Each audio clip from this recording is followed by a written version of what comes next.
こんにちは、新井住吉です。今回はなんと公道を走行できるようになったウォーカーのレビューになります。新しい仕様のウォーカーは時速10キロで歩道を走行できるようになりました。扱いは歩行者と同等になりますので、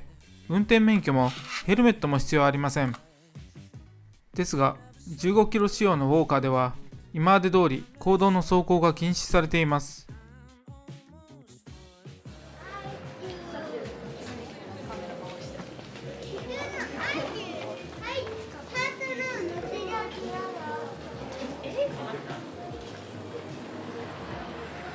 違いは一体何なのか。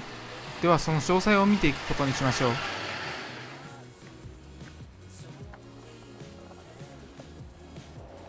今あるシニアカーや電動車椅子など歩行者扱いとする例外認定を受けるためには厳しい審査を通す必要があり、さらにその最高速度は時速6キロまでしか認められていませんでした。しかし今回、最高速度が10キロ仕様のウォーカーは車両に該当しないことが例外的に認められたのです。公道走行を可能にするためには、以前の最高速度15キロの仕様から10キロの仕様にソフトウェアを更新する必要があります。メーカーのサポートで今なら無償でダウングレードすることができます。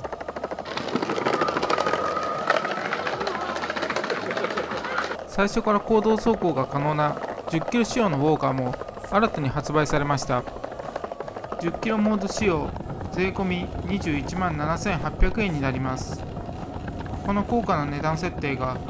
実質的に使用者を取捨選択しており、振り落としになっているとも言えます。気軽な遊び感覚で乗るには高すぎる設定金額でしょ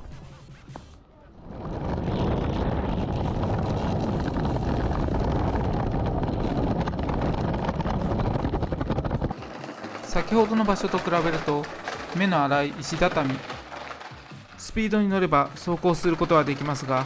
足への振動と負担は大きいと感じます。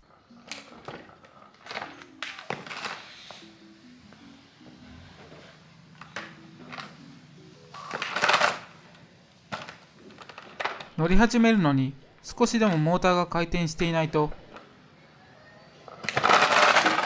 前進は困難です。ウォーカーはインホイールモーターの後方に独自のコイルサスペンションを搭載しています。そのためこういった多少の凸凹の道も速度次第で走破が可能です。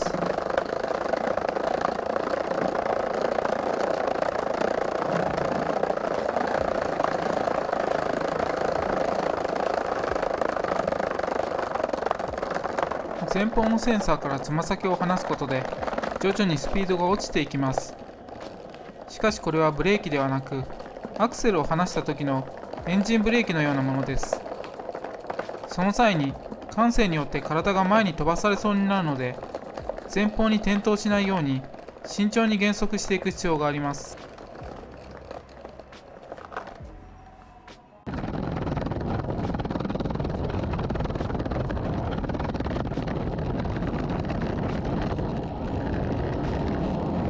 こういった粗めの石畳の場合には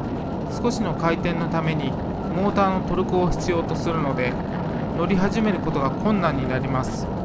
乗り始めるためには少しの力で前に進むような滑らかな地面からスタートした方がいいでしょう。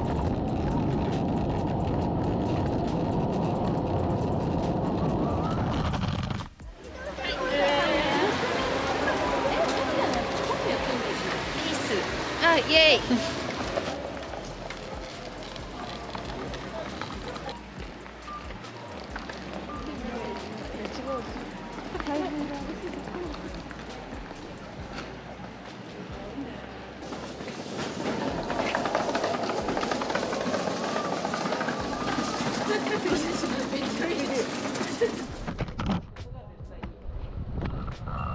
乗るためにはしっかりとした靴を履くことが重要です。せめて時速10キロのウォーカーと並走できるくらいの靴を履いた方がいいでしょう。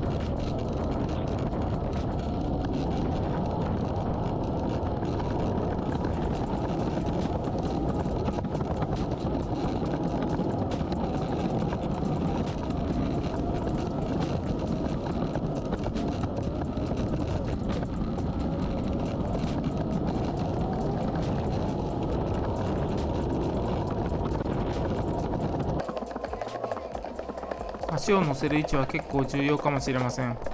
表面パネルの端に滑り止め用のデッキテープが貼ってありますが、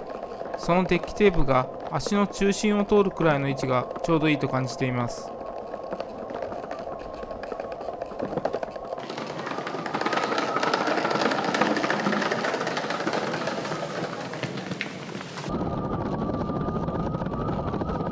体の感性とウォーカーの感性が一致していないため、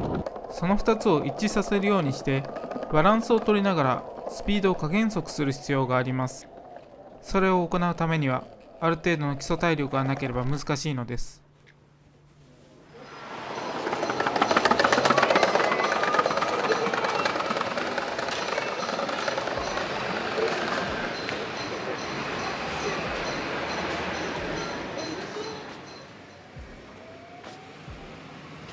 航続距離のテストを実施しました。条件はアスファルトの周回コースで、約2度程度の上り坂、下り坂がコース内に混在しています。フル充電の状態から時速10キロでバッテリー切れになるまで走行し続けました。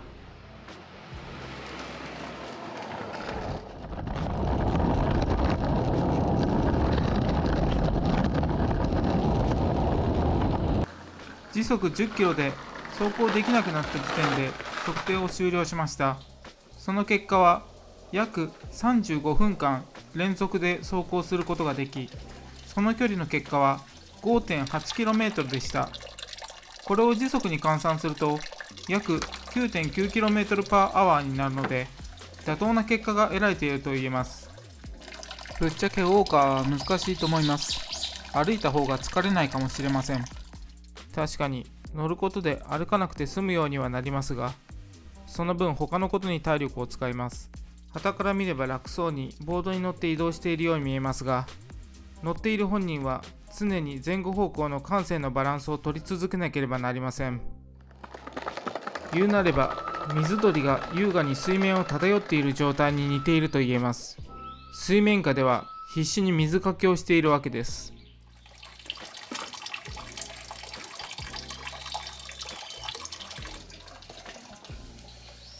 電動一輪車やセグウェイといったバランススクーターは、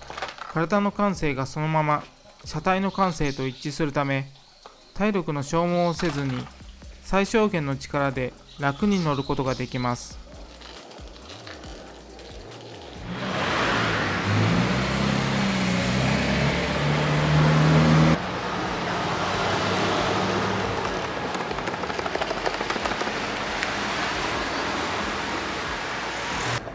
人の歩いているところに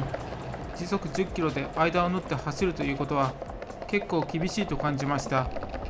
時速6キロで並走する感じがちょうど良いと実際に走ってみて感じています。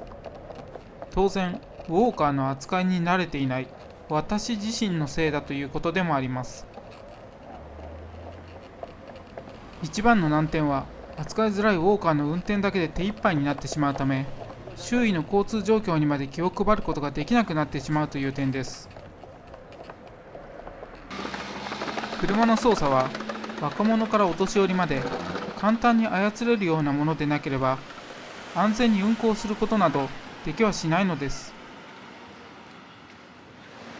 以上が実際にウォーカーで公道を走行してみた感想になります。今回の実装とレビューによって購入を検討されている方の参考になれば幸いです。